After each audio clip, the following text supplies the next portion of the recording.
5 seconds. Start.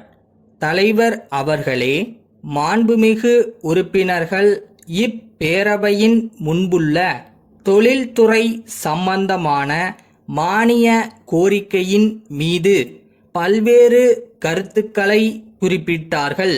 அதற்காக அவர்கள் எல்லோருக்கும் முதற்கண் அரசின் சார்பாக என்னுடைய நன்றியை தெரிவித்துக் கொள்ள விரும்புகிறேன். பொதுவாக தமிழகத்தை பொறுத்தவரை தொழில்துறையில் பல முன்னேற்றம் ஏற்பட்டிருக்கிறது என்பதை யாரும் மறுக்க மாட்டார்கள் என்று நான் நம்புகிறேன். கடந்த ஆண்டில் இந்த துறையில் நல்ல வளர்ச்சி ஏற்பட்டு இருப்பதை புள்ளி விவரங்களை ஒப்பிட்டு பார்த்தால் நன்கு தெரிந்து கொள்ளலாம். இந்த ஆண்டு இந்த துறைக்கு பொறுப்பு வகித்த மாண்புமிகு அமைச்சர் அவர்களுடைய முயற்சியாலும் இந்த துறையிலுள்ள அதிகாரிகள் எடுத்துக்கொண்ட முயற்சியாலும் தமிழகத்தில் தொழிற்சாலைகள் அதிகரித்திருக்கின்றன என்பதை மகிழ்ச்சியுடன் தெரிவித்துக் கொள்கிறேன். மாண்புமிகு உறுப்பினர்கள் பேசும்போது மத்திய அரசின் சில கொள்கைகளின் காரணமாக புதிய தொழில்களுக்கு அனுமதி வழங்குவதில் காலதாமதம் ஏற்படுகிறது என்று குறிப்பிட்டார்கள். தொழில்களுக்கு விரைவாக அனுமதி வழங்க வேண்டும் என்பதில் நமக்கு எந்தவிதமான கருத்து வேறுபாடும் இல்லை.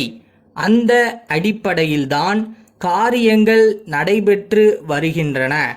மத்திய அரசில் இந்த துறையின் பொறுப்பை வகிக்கக்கூடிய அமைச்சர் அவர்களும் இதில் தீவிர கவனம் செலுத்திக் கொண்டிருக்கிறார். முற்போக்கான எண்ணத்தோடும் அவர்கள் பணியாற்றுகிறார்கள். அவர்களுடைய நல்ல முயற்சியின் காரணமாக பிரச்சனைகளுக்கு தீர்வு காணப்பட்டு வருகின்றன என்பதை தெரிவித்துக் கொள்ள விரும்புகிறேன். நம்முடைய மாநிலத்தில் தொழில்துறையில் நல்ல முன்னேற்றம் ஏற்பட வேண்டுமென்றால் எந்தெந்த பகுதிகளில் என்னென்ன மூலப்பொருட்கள் கிடைக்கின்றன என்பதை கண்டறிந்து அதற்கேற்றவாறு தொழில்களை ஆங்காங்கு துவங்க நடவடிக்கை எடுக்க வேண்டுமென்ற கருத்தை எதிர்க்கட்சி தலைவர் அவர்கள் தெரிவித்தார்கள். நம்முடைய மாநிலத்தில் டாடா நிறுவனத்தாரின் மூலமாக இதை பற்றிய ஒரு கணக்கெடுப்பு நடந்து வருகிறது. விரிவானதொரு அறிக்கை தயாரித்து கொடுக்கும்படி அவர்கள் கேட்டுக்கொள்ளப்பட்டிருக்கிறார்கள். அந்த அறிக்கை வந்தவுடன் புதிய தொழில்களை துவங்குவதற்கு அரசு தக்க நடவடிக்கை எடுக்கும் என்று உறுதி கூற விரும்புகிறேன். ஒரு நாட்டில் விவசாயத்துறை முன்னேற வேண்டியது அவசியமாகும். எனினும் அதே சமயத்தில் தொழில்துறையில் எந்த அளவுக்கு முன்னேற்றம் இருக்கிறதோ அந்த அளவுக்குத்தான் மக்களுடைய வாழ்க்கை தரம் உயரும் என்று பொருளாதார நிபுணர்கள் சொல்கிறார்கள்.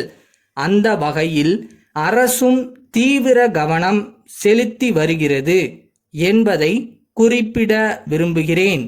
இந்த விவாதத்தில் கலந்து கொண்ட உறுப்பினர்களுடைய ஆலோசனைகளுக்கு நேரமின்மை காரணத்தால் இப்போது பதிலளிக்க இயலவில்லை.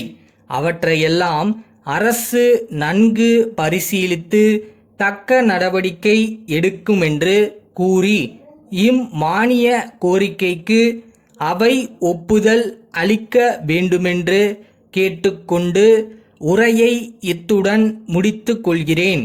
சிதம்பரத்திலுள்ள வருவாய் கோட்ட அலுவலர், கடலூரிலுள்ள தென்னார்காடு மாவட்ட ஆட்சியருக்கு எழுதும் 8/8/89 நாளிட்ட கடிதம்.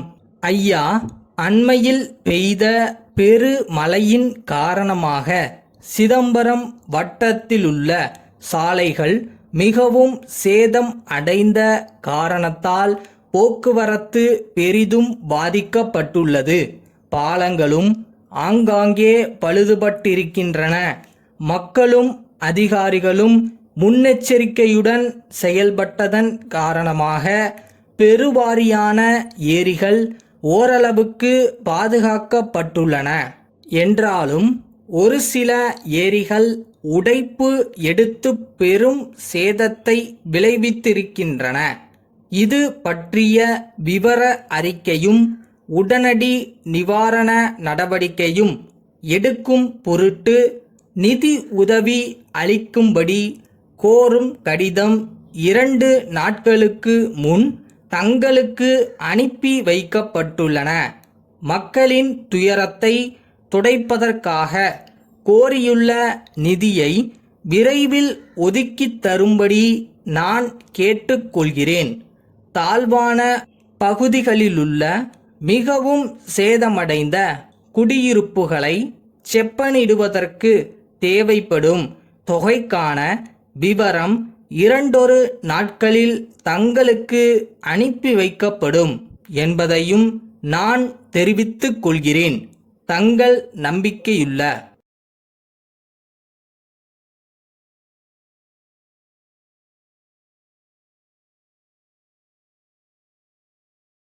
Two mistakes nothing wrong. இந்த நேரம் தான் நீங்கள் விடுற மிஸ்டேக்கை சரி செய்ய நல்ல வாய்ப்பு. ஸோ தப்பு விட்டாலும் தப்பு இல்லை.